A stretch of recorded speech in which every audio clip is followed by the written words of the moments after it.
This is NJ, your host on this channel. In this video, we will have our discussion on the distinctive powers of nodes to grant magnanimous fame in this lifetime. So now friends, as you know this thing that whenever we talk about anything to do with the exceptional talents, surprise elements, past life connection, the one thing which comes to everyone's mind is Rahu and Ketu.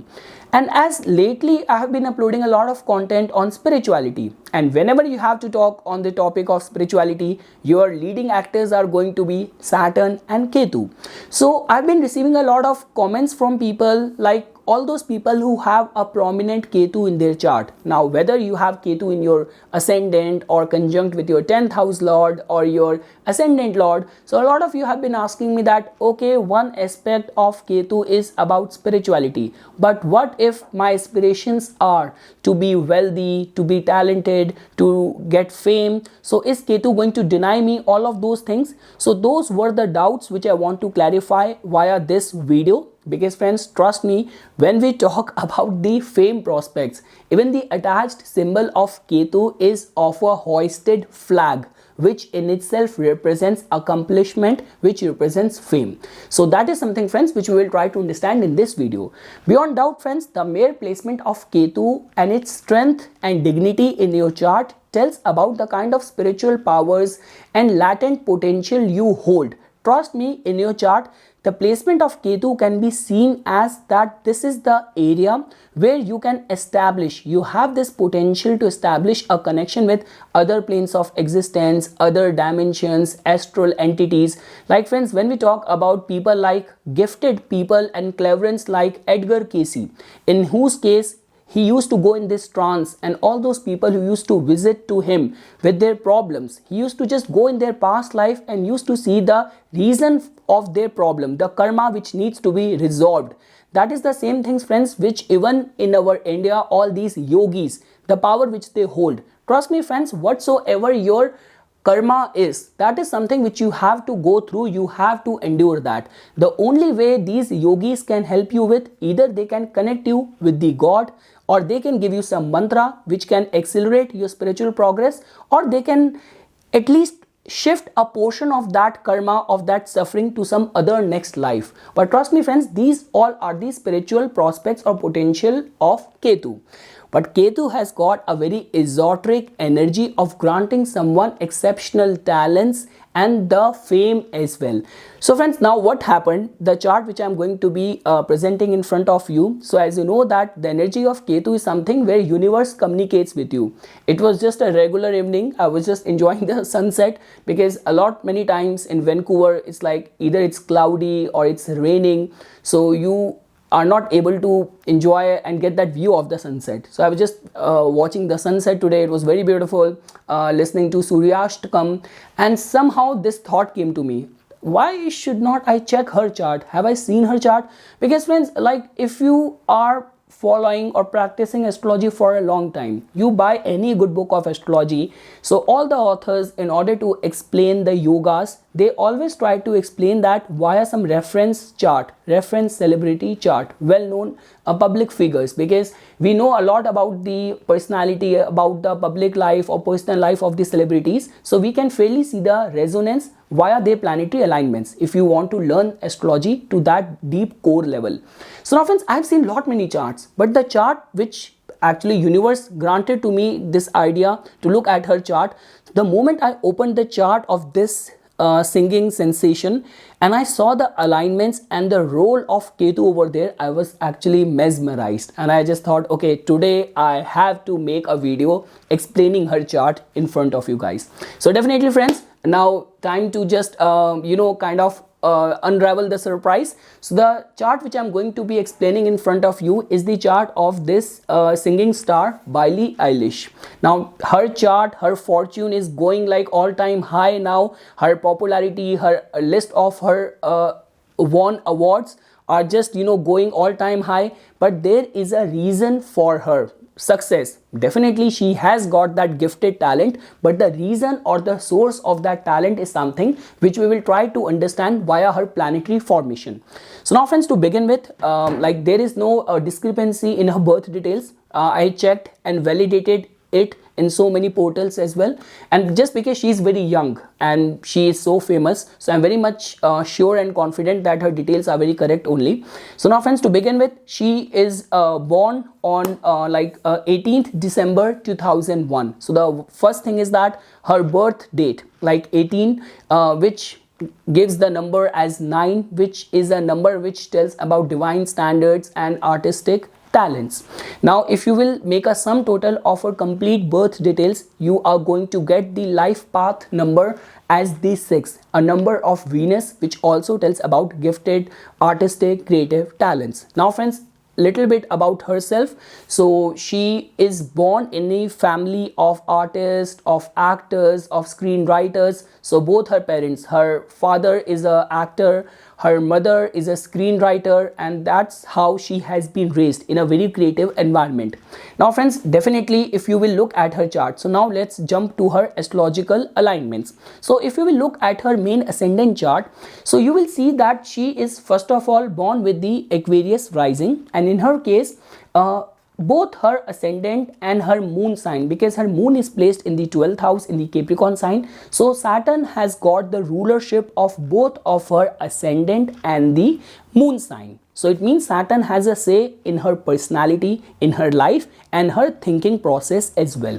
And Saturn is placed in the 4th house. Now friends, whenever we talk about like to become a ruler of the hearts, like even in the older times when we used to talk about like imperialism or monarchy, so all the crown people like king and queens used to have a very strong 4th house, which in today's day and age also matters a lot, because if you want to be the best in your chosen craft, and specifically where you have to work on imaginations, on emotions, on feelings, so 4th house plays a very pivotal role over there. The good part over here is that if you will find Saturn to be well placed in the 4th house, then it means that it is going to give a very strong lasting career, a strong foundation in your chosen field.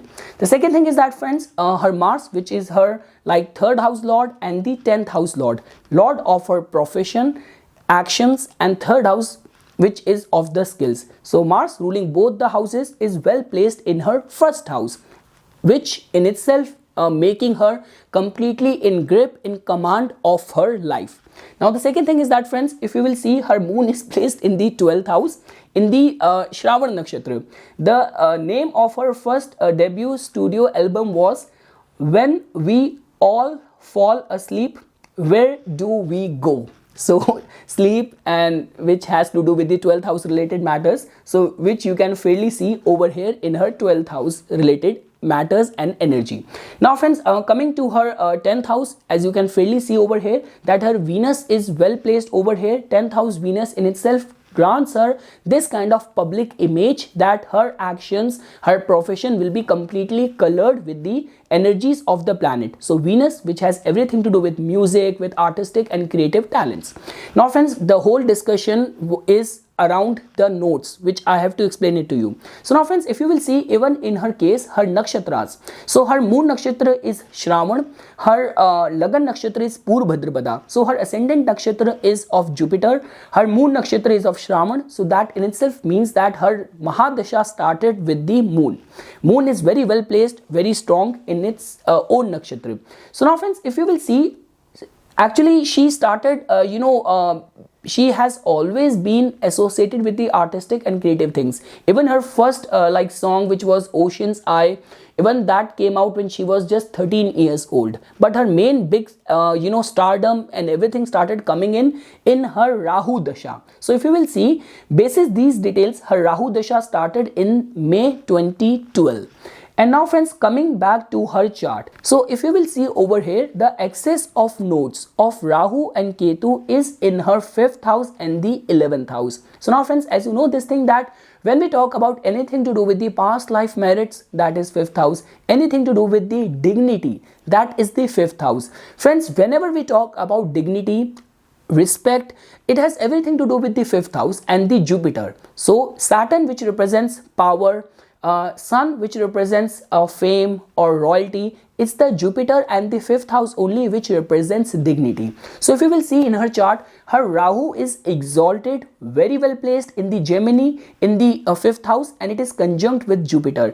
So now friends, in a way this is kind of creating a Guru Chandal yoga as well, which in today's day and age just represents non-conformist personality. So whatsoever your chosen craft is going to be, you will try to be very taboo breaking, out of the box, a very different eccentric way of presenting yourself, whether it's your art, whether it's your craft, whether it's your personality, whether it's your fashion, whether it's your style, your public image, everything is going to be little bit distinctive or kind of unusual.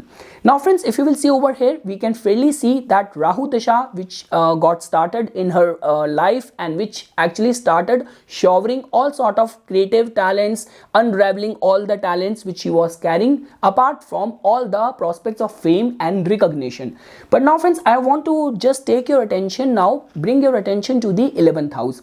So now friends, if you will see over here that her Sun is conjunct with Ketu and Mercury in the 11th house. Now friends, 11th house Ketu, like whenever we talk about the Upachya Bhav, like 3rd house, 6th house, 10th house, 11th house, people say that these are the houses where Rahu holds the key to manifest very good results. But trust me friends, like the way I was telling it to you, that when we talk about the involvement of Ketu specifically with the Sun, now this is the thing, this is the combination which you have to now circle it down, because in all of the rest of the discussion we will be only focusing on Sun and Ketu. So friends, try to understand this thing. Sun, which is the significator of your soul, Ketu represents perfection, and Ketu is the only entity which has got answers to all the past life actions of yours. So this kind of attachment and this kind of conjunction of Sun and Ketu in her chart just tells about that these are the kind of artistic and gifted talents which she has acquired. And now friends, just because of the involvement and the presence of Moon in her 12th house, that also gives us this answers that she has this kind of intuitive gifted talents, that whatsoever she puts in her craft, the imagination, the guardian angels, the astral entities just blesses her with all these kind of talents. Beyond doubt, she must have worked hard in her craft, but all those kind of flair, all those kind of epiphanies, inspiration, ideas which she has access to, definitely friends, she has been working in all these fields from past so many lifetimes. Like the way friends, whenever we look at the life of the artist and the creative people, like when we see people who are performing in these subways,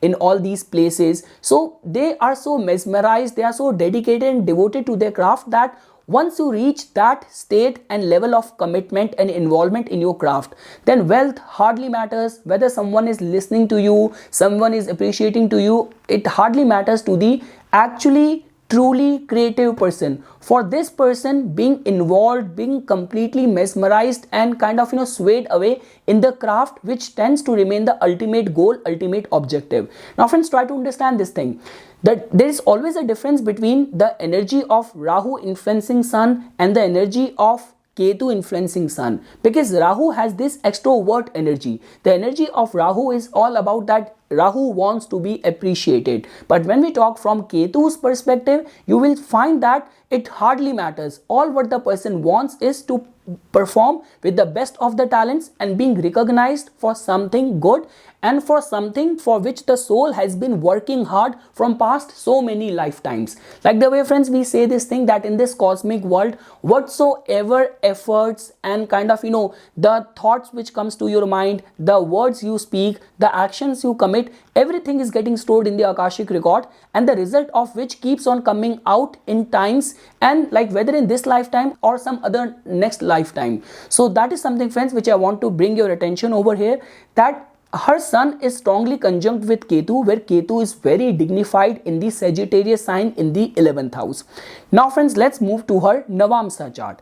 So now friends, if you will see in her Navamsa chart over here as well, because like over here, if you will see, the Saturn, which was her ascendant and the moon sign lord in the main ascendant chart, is placed right over in her D9 chart in the first house, and it is Vargottam as well, because it is placed in the same sign. So Vargottam planet is generally considered as very good. The second thing is that, friends, if you will see, her Venus is exalted with Jupiter in the 11th house, and now if you will see over here in the D9 chart, her sun is conjunct with Ketu and sun is exalted, very much strong and dignified in her 12th house. So all those pattern, friends, which I saw, you can fairly see it getting verified in the D9 chart as well. The second thing is that, friends, if you will see the placement of her Mars, so Mars, which is a very important planet, because in her main ascendant chart, Mars was the ruler of her 10th house lord, which is again exalted over here in her 9th house. So the beauty in her case is that before this Rahu Dasha, she was in the Mars Dasha as well. So even the dignity of Mars was also very strong, or is strong throughout in all of her important charts. That is the only reason, friends, we say that whenever we talk about the charts of these successful people, legendary people, successful politicians, the only thing which works in their favor is that it's not only the yoga which they have in their chart, it's the right dasha which came at the right stages of their life, which activated all these results in their favor. So now, friends, that is the story of her D9 chart. Now let's go to her D10 chart.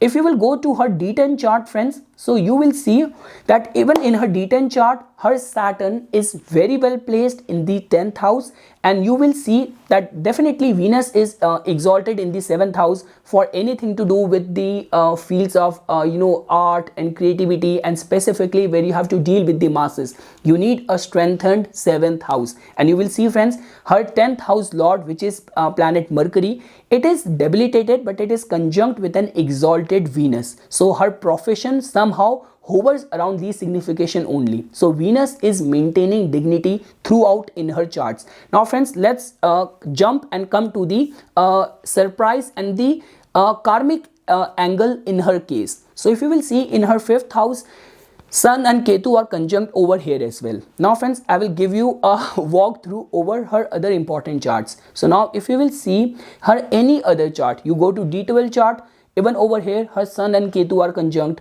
You go to D16 chart, her Sun and Ketu are conjunct. You go to her D20 chart, her Sun and Ketu are conjunct. You go to her D27 chart, her Sun Ketu are conjunct. You go to her D24 chart, her Sun and Ketu are conjunct. You go to D30 chart, Sun Ketu conjunct. You go to D40 chart. Even, friends, if you will even go to her D60 chart, her Sun and Ketu are conjunct over here as well. So that is the only thing, friends, which actually caught my attention, because we have been talking a lot on Ketu lately in a lot of my videos, and this is how I wanted to show you that when we talk about the journey and the encrypted information which Ketu is carrying within itself, so that is something which hold the key to manifest results on wealth, on fame, potential and plane as well. So, friends, I hope you must be mesmerized, and after this, if you have any more suggestions for any other celebrity charts or any other yogas which you want to make a video on, so please feel free to comment on that, and do watch her videos. I actually wanted to put some of her music album and her songs in the background as well, but I don't want to get the copyright strike, so that is the reason I cannot do that. So okay, friends, thanks a lot for watching the video. For further more updates and notifications on the divine science of Vedic astrology, please subscribe to my YouTube channel and like my Facebook page. Dhanyawad.